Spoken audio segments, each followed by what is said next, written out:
여러분, 주변에 보면 유독 공손하고 어떨 땐 좀 심하다 싶을 정도로 친절한 사람들 있잖아요. 우린 보통 그런 모습을 보고, 아, 저 사람 좀 약한가? 아니면 자기 주장이 없네? 하고 쉽게 생각해버리곤 하죠.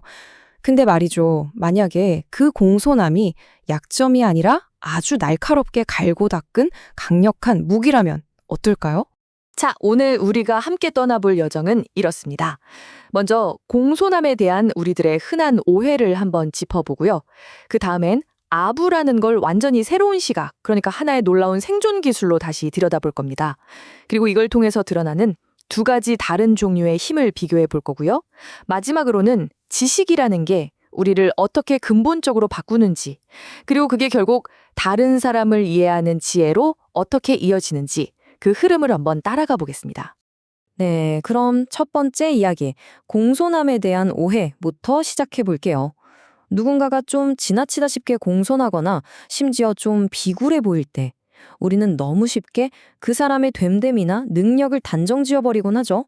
근데 그 판단이 사실은 얼마나 겉만 보는 것일 수 있는지 한번 파헤쳐 보겠습니다.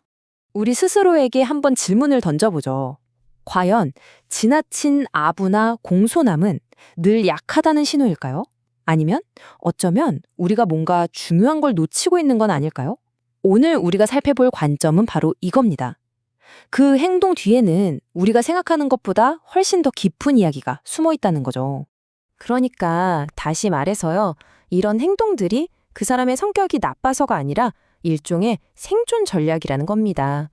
예를 들어 지식이나 기술 같은 다른 무기가 좀 부족할 때 나를 지키고 또 내가 원하는 걸 얻기 위해서 오랜 시간 갈고 닦은 그 사람만의 특별한 방법이라는 거죠.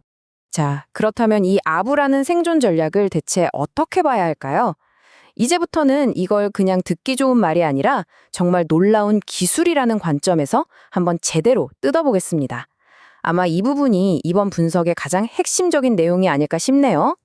우리가 보통 아부라고 하면 왠지 모르게 부정적인 느낌부터 딱 들잖아요. 근데 여기서는 그 의미를 완전히 새롭게 봅니다. 여기서 아부는 그냥 비굴한 아첨이 아니에요. 오히려 내게 부족한 부분을 채우고 이 험한 세상에서 살아남기 위해서 사용하는 아주 고도의 심리적인 도구, 나아가서는 실력이라는 겁니다. 이야, 이 문장이 정말 모든 걸 말해주네요. 우리가 그동안 약점이라고 심지어는 비난까지 했던 바로 그 행동이 사실은 그 사람이 살아남으려고 피나는 노력으로 연마한 무기이자 그 사람만이 가진 고유한 힘이라는 거, 이거야말로 생각의 완전한 전환이죠. 그리고 여기서 진짜 재미있는 건요, 이게 아무나 흉내낸다고 되는 기술이 아니라는 거예요. 이건 오랜 시간 동안 그 사람의 몸에 밴 진짜 기술이거든요. 어설픈 사람이 흉내내려고 하면 금방 티가 나죠. 아, 저 사람이 영혼이 없네 하고요. 그럼 오히려 관계만 더 나빠질 수 있다는 겁니다. 좋습니다. 아부가 하나의 힘이라는 건 이제 알겠어요. 그렇다면 우리가 흔히 진짜 힘이라고 생각하는 것, 바로 지식과는 어떻게 다를까요? 이제부터 이 두 가지 힘, 즉 행동으로 얻는 힘과 지식으로 얻는 힘이 뭐가 다른지 한번 제대로 비교해 보겠습니다. 자, 이 표를 보시면 차이가 한눈에 들어오죠? 지식의 힘은요, 뿌리가 깊어서 아주 오래가고 넓은 영향을 줍니다. 반면에 행동의 힘, 즉 아부 같은 건 효과가 바로바로 나타날 순 있어도 굉장히 일시적이고 제한적이라는 거죠. 비유하자면 지식은 튼튼하게 기초부터 쌓아 올리는 집이고 행동의 힘은 급할 때 잠깐 치는 텐트 같은 거라고 할 수 있겠네요. 결국 핵심은 이겁니다. 아부 같은 행동 기술, 물론 특정 상황에서는 정말 유용할 수 있어요. 하지만 그 힘에는 명확한 한계, 일종의 천장이 있다는 거죠. 더 깊고 복잡한 문제를 해결하는 데는 역부족이라는 뜻입니다. 모든 문을 다 열 수 있는 만능 열쇠는 아니라는 거예요. 자, 그럼 행동의 힘에 의존하던 사람이 그 한계를 어떻게 넘어설 수 있을까요? 바로 여기서 지식이라는 새로운 변수가 등장합니다. 이 지식이라는 게 한 사람을 얼마나 근본적으로 바꿔놓을 수 있는지 그 놀라운 변화 과정을 한번 따라가 보시죠.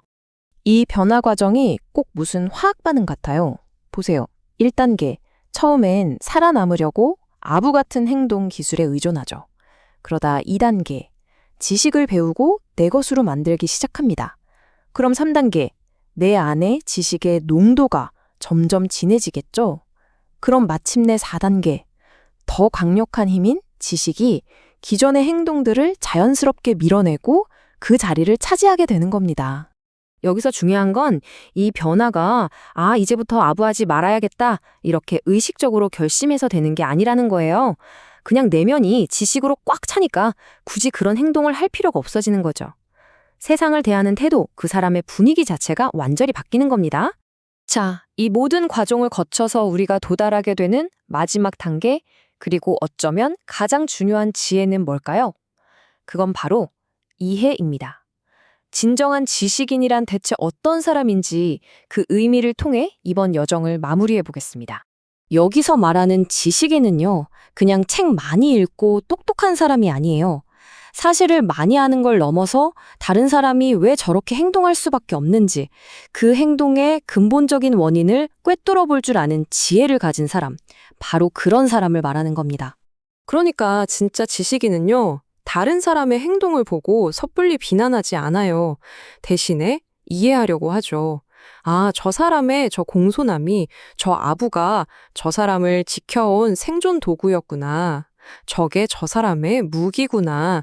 이렇게 알아봐 주는 겁니다. 결점이 아니라 전략으로 보는 거죠. 결국 지식의 끝은 다른 사람에 대한 깊은 공감으로 이어지는 것 같아요. 나랑은 다른 무기를 가지고 살아가는 사람들을 이해하고 그들의 입장에서 세상을 바라볼 수 있는 능력. 어쩌면 이게 그 어떤 기술보다도 더 강력한 진짜 힘이 아닐까요? 오늘 이 질문을 여러분께 던지면서 마무리할까 합니다. 이제 여러분은 그들의 무기가 무엇인지 이해하게 됐습니다. 그렇다면 앞으로 그들을 어떻게 다르게 바라보시겠습니까? 어쩌면 그동안 약점이라고만 생각했던 그 모습 속에서 한 인간의 처절한 생존 기술과 함께 사람에 대한 더 깊은 이해를 발견하게 될지도 모릅니다.